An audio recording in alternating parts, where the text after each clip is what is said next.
اس کے چہرے پر تبسم تھا۔ وہ مڑ مڑ کر مدینے کی طرف دیکھتا تھا۔ مدینہ سے کچھ دور جل حلیفہ نام کی ایک جگہ ہوا کرتی تھی۔ تینوں بھائی وہاں پہنچے تو رات گہری ہو چکی تھی۔ رات گزارنے کے لیے وہ وہیں رک گئے۔ صبح آنکھ کھلی تو ولید غائب تھا۔ اس کا گھوڑا بھی وہاں نہیں تھا۔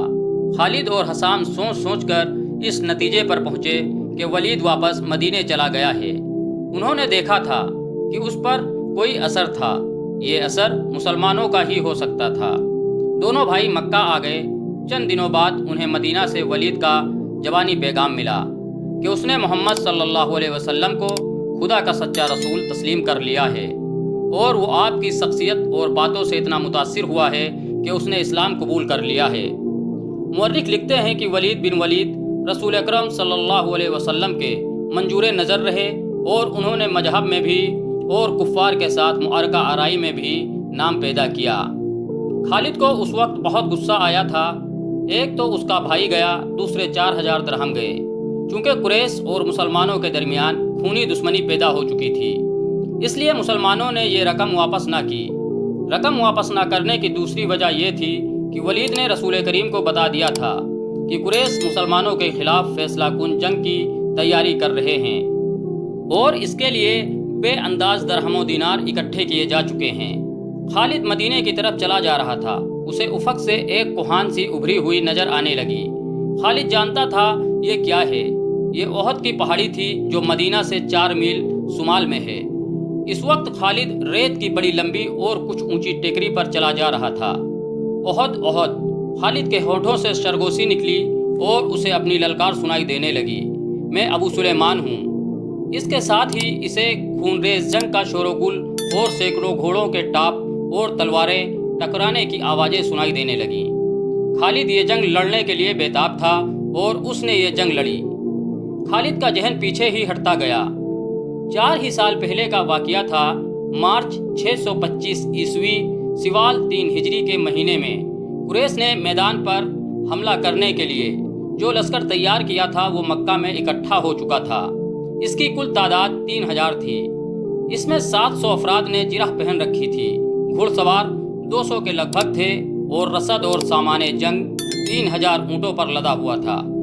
یہ لشکر کوچ کے لیے تیار تھا۔ خالد کو ایک روز پہلے کی بات کی طرح یاد تھا کہ اس لشکر کو دیکھ کر وہ کس قدر خوش ہوا تھا۔ انتقام کی آگ بجھانے کا وقت آ گیا تھا۔ اس لشکر کا سالار اعلیٰ ابو سفیان تھا، اور خالد اس لشکر کے ایک حصے کا کمانڈر تھا۔ اس کی بہن اس لشکر کے ساتھ جا رہی تھی۔ اس کے علاوہ 14 عورتیں اس لشکر کے ساتھ جانے کے لیے تیار تھیں۔ ان میں ابو سفیان کی بیوی ہند بھی تھی۔ عمرو بن عاص کی اور ابو جہل کے بیٹے اکرمہ کی بیویاں بھی شامل تھیں۔ باقی سب گانے بجانے والیاں تھیں۔ سب کی آواز میں سوج تھا، اور ان کے ساز دف اور ڈھولک تھے۔ ان عورتوں کا جنگ میں یہ کام تھا کہ جوشیلے اور جذباتی گیت گا کر سپاہیوں کا حوصلہ بلند رکھیں، اور ان کی یاد تازہ کرتی رہیں جو جنگ بدر میں مارے گئے۔ خالد کو افریقہ کا ایک حبشی یاد آیا جس کا نام وحشی بن حرب تھا۔ وہ قریش کے ایک سردار جبیر بن مطعم کا غلام تھا۔ وہ دراز قد، سیاہ روپ اور طاقتور تھا۔ اس نے برچھی مارنے کے فن میں شہرت حاصل کی تھی۔ اس کے پاس افریقہ کی بنی ہوئی برچھی تھی۔ اس کا افریقی نام کچھ اور تھا۔ اسے عربی نام جبیر نے اس کی جنگی کمالات دیکھ کر دیا تھا۔ بن حرب کوچ سے کچھ پہلے جبیر مطعم نے اسے کہا، مجھے اپنے چچا کے خون کا بدلہ لینا ہے۔ شاید مجھے موقع نہ مل سکے۔ میرے چچا کو بدر کی لڑائی میں محمد صلی اللہ علیہ وسلم کے چچا حمزہ نے قتل کیا تھا۔ اگر تم حمزہ کو قتل کر دو تو میں تمہیں آزاد کر دوں گا۔ حمزہ میری برچھی سے قتل ہوگا یا آقا، وحشی بن حرب نے کہا۔ یہ حبشی غلام اس طرف جا نکلا جہاں وہ عورتیں اونٹوں پر سوار ہو چکی تھیں جو اس لشکر کے ساتھ جا رہی تھیں۔ ابو بسمہ، ایک عورت نے آواز لگائی۔ یہ وحشی بن حرب کا دوسرا نام تھا۔ وہ رک گیا، دیکھا کہ ابو سفیان کی بیوی ہند اسے بلا رہی تھی۔ وہ اس کے قریب چلا گیا۔ ابو بسمہ، ہند نے کہا، حیران نہ ہو، تجھے میں نے بلایا ہے۔ میرا سینہ انتقام کی آگ سے جل رہا ہے۔ میرا سینہ ٹھنڈا کر دے۔ حکم خاتون، غلام نے کہا، اپنے سالار کی جوجا کے حکم پر اپنی جان دے دوں گا۔ بدر میں میرے باپ کو حمزہ نے قتل کیا تھا۔ ہند نے کہا، تو حمزہ کو اچھی طرح پہچانتا ہے، یہ دیکھ میں نے سونے کے جو زیورات پہن رکھے ہیں، اگر تو حمزہ کو قتل کر دے گا تو یہ سب زیورات تیرے ہوں گے۔ وہ ہنسی حرب نے ہند کے زیورات پر نگاہ ڈالی تو وہ مسکرایا اور زیر لب پرعزم لہجے میں بولا، حمزہ کو میں ہی قتل کروں گا۔ خالد کو اپنے لشکر کا کوچ یاد تھا۔ اسی راستے سے لشکر مدینہ کو گیا تھا۔ اس نے ایک بلند جگہ کھڑے ہو کر اپنے لشکر کو دیکھا تھا۔ اس کا سینہ فخر سے پھیل گیا تھا۔ اسے مدینہ کے مسلمانوں پر رحم آ گیا تھا، لیکن اس رحم نے بھی اسے مسرت دی تھی۔ یہ خون کی دشمنی تھی، یہ اس کے وقار کا مشعلہ تھا۔ مسلمانوں کو کچل ڈالنا اس کا عزم تھا۔ جنگ احد کے بہت دن بعد اسے پتہ چلا تھا کہ جب مکہ میں قریش لشکر جمع کر رہے تھے تو اس کی اطلاع رسول اکرم صلی اللہ علیہ وسلم کو مل گئی تھی، اور جب یہ لشکر مدینہ کے راستے میں تھا تو رسول خدا صلی اللہ علیہ وسلم کو اس کی رفتار، پڑاؤ اور فاصلے کی اطلاعیں مسلسل ملتی رہتی تھیں۔ آپ صلی اللہ علیہ وسلم کو لشکر کے مکہ سے کوچ کی اطلاع حضرت عباس نے دی تھی۔ قریش کے اس لشکر نے مدینہ سے کچھ میل دور کوہ احد کے قریب ایک ایسی جگہ کیمپ کیا تھا جو ہری بھری تھی اور وہاں پانی بھی تھا۔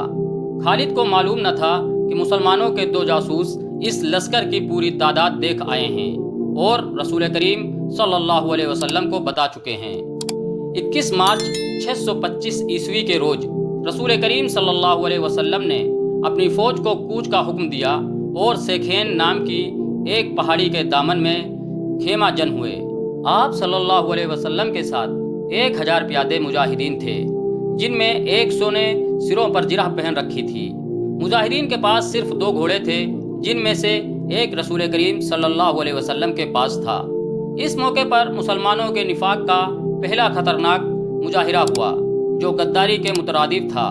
مدینے کے بعد ایسے لوگوں نے اسلام قبول کر لیا تھا جو دل سے مسلمان نہیں ہوئے تھے۔ انہیں رسول مقبول صلی اللہ علیہ وسلم نے منافقین کہا تھا۔ کسی کے متعلق یہ معلوم کرنا کہ وہ سچا مسلمان ہے یا منافق بہت مشکل تھا۔ جب مجاہدین مدینے سے سیکھین کی پہاڑی کی طرف کوچ کرنے لگے تو ایک با اثر آدمی جس کا نام عبداللہ بن ابی تھا، رسول اللہ صلی اللہ علیہ وسلم کے ساتھ اس بحث میں الجھ گیا کہ قریش کا لشکر 3 گنا ہے، اس لیے مدینے سے باہر جا لڑنا نقصان دہ ہوگا۔ آپ صلی اللہ علیہ وسلم نے مجاہدین کے دوسرے سرداروں سے رائے لی تو اکثریت نے کہا کہ شہر سے باہر لڑنا زیادہ بہتر ہوگا۔ آپ صلی اللہ علیہ وسلم عبداللہ بن ابی کے ہم خیال تھے، لیکن آپ صلی اللہ علیہ وسلم نے اکثریت کا فیصلہ قبول فرمایا اور کوچ کا حکم دے دیا۔ عبداللہ بن ابی نے شہر سے باہر جانے سے انکار کر دیا۔ اس کے پیچھے ہٹنے کی دیر تھی کہ مجاہدین اسلام میں سے 300 آدمی پیچھے ہٹ گئے۔ تب پتہ چلا کہ یہ سب منافقین تھے اور عبداللہ ان کا سردار ہے۔ اب 3000 کے مقابلے میں مجاہدین کی نفری صرف 700 رہ گئی۔ رسول اللہ صلی اللہ علیہ وسلم دل برداشتہ نہ ہوئے اور 700 کو ہی ساتھ لے کر کوہ احد کے دامن میں سیکھین کے مقام پر مجاہدین کو جنگی ترتیب میں کر دیا۔ خالد نے ایک بلند ٹکری پر کھڑے ہو کر مسلمانوں کی یہ ترتیب دیکھی تھی اور اس نے اپنے سالار ابو سفیان کو بتا کر اپنے دستے کی جگہ طے کر لی۔ رسول اکرم صلی اللہ علیہ وسلم نے مجاہدین کو کم و بیش 1000 گج لمبائی میں پھیلا دیا۔ پیچھے وادی تھی، مجاہدین کے ایک پہلو کے ساتھ پہاڑی تھی، لیکن دوسرے پہلو پر کچھ نہیں تھا۔ اس پہلو کو مضبوط رکھنے کے لیے رسول کریم صلی اللہ علیہ وسلم نے 50 تیر اندازوں کو قریب کی ایک ٹیکری پر بٹھا دیا۔ ان تیر اندازوں کے کمانڈر عبداللہ بن جبیر تھے۔ اپنی ذمہ داری سمجھ لو عبداللہ، رسول خدا صلی اللہ علیہ وسلم نے اسے ہدایت دیتے ہوئے فرمایا۔ اپنے عقب کو دیکھو، دشمن ہمارے عقب میں نقل و حرکت کر سکتا ہے، جو ہمارے لیے خطرہ ہے۔ دشمن کے پاس گھڑ سوار زیادہ ہیں، وہ ہمارے پہلو پر گھڑ سواروں سے حملہ کر سکتا ہے۔ اپنے تیر اندازوں کو گھڑ سواروں پر مرکوز رکھو، پیادوں کا مجھے کوئی ڈر نہیں۔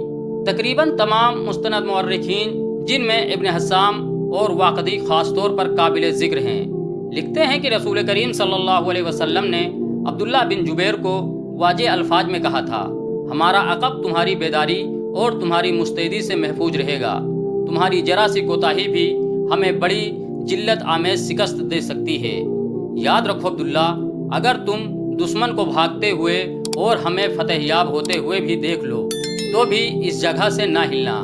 اگر دیکھو کہ ہم پر دشمن کا داؤ بڑھ گیا ہے اور تمہیں ہماری مدد کے لیے پہنچنا چاہیے تو بھی یہ جگہ نہ چھوڑنا۔ پہاڑی کی یہ بلندی دشمن کے قبضے میں نہیں جانی چاہیے۔ یہ بلندی تمہاری ہے، وہاں سے تم نیچے اس تمام علاقے کی حکمری ہوگے جہاں تک تمہارے تیر انداز کے تیر پہنچیں گے۔ خالد نے مسلمانوں کی ترتیب دیکھی اور ابو سفیان کو بتایا کہ مسلمان کھلے میدان کی لڑائی نہیں لڑیں گے۔ ابو سفیان کو اپنی کثیر نفری پر ناز تھا۔ وہ چاہتا تھا کہ لڑائی کھلے میدان یعنی لامحدود محاذ پر ہو تاکہ وہ اپنے پیادوں اور گھوڑوں کی افراد سے مجاہدین اسلام کو کچل ڈالے۔ خالد کو اپنے باپ نے جنگی چالوں کی ترغیب بچپن سے دینی شروع کر دی تھی۔ دشمن پر بے خبری میں پہلو یا عقب سے جھپٹنا، دشمن کو چکر دے دے کر مارنا، اپنے دستوں کی تقسیم اور ان پر کنٹرول اس ترغیب میں شامل تھا جو اسے باپ نے دی تھی۔ اس نے تجربہ کار سردار کی نگاہوں سے مجاہدین کی ترتیب دیکھی تو اس نے محسوس کیا کہ مسلمان فن ضرب و حرب کے کمالات دکھا سکتے ہیں۔ ابو سفیان اپنی فوج کو مسلمانوں کے مقابل لے گیا۔ اس نے گھڑ سواروں کو مسلمانوں کے پہلوؤں پر حملہ کرنے کے لیے بھیجا۔ ایک پہلو پر خالد اور دوسرے پر اکرمہ تھا۔ دونوں کے ساتھ 100 گھڑ سوار تھے۔ تمام گھڑ سواروں کا کمانڈر عمرو بن عاص تھا۔ پیادوں کے آگے ابو سفیان نے 100 تیر انداز رکھے۔ قریش کا پرچم طلحہ بن ابو طلحہ نے اٹھا رکھا تھا۔ اس زمانے کی جنگوں میں پرچم کو دل جیسی اہمیت حاصل تھی۔ پرچم کے گرنے سے فوج کا حوصلہ ٹوٹ جاتا اور بھگدڑ مچ جاتی تھی۔ قریش نے جنگ کی ابتدا اس طرح کی کہ ان کی صفوں سے ایک شخص ابو عامر فاسق آگے ہو کر مجاہدین کے قریب چلا گیا۔ اس کے پیچھے قریش کے غلاموں کی تعداد بھی تھی۔ ابو عامر مدینہ کا رہنے والا تھا۔ وہ قبیلہ اوس کا سردار تھا۔ جب رسول کریم صلی اللہ علیہ وسلم مکہ سے ہجرت کر کے مدینہ گئے تو ابو عامر نے قسم کھائی تھی کہ وہ آپ صلی اللہ علیہ وسلم کو اور تمام مسلمانوں کو مدینہ سے نکال کر دم لے گا۔ اس پر ایک بڑی ہی حسین یہودن اور یہودیوں کے مال و دولت کا طلسم طاری تھا۔ یہودیوں کی اسلام دشمن کارروائیاں زمین دوز ہوتی تھیں۔ بظاہر انہوں نے مسلمانوں کے ساتھ دوستی اور فرما برداری کا معاہدہ کر رکھا تھا۔ ابو عامر انہیں کے ہاتھ میں کٹھ پتلی بنا ہوا تھا، لیکن ان یہودیوں نے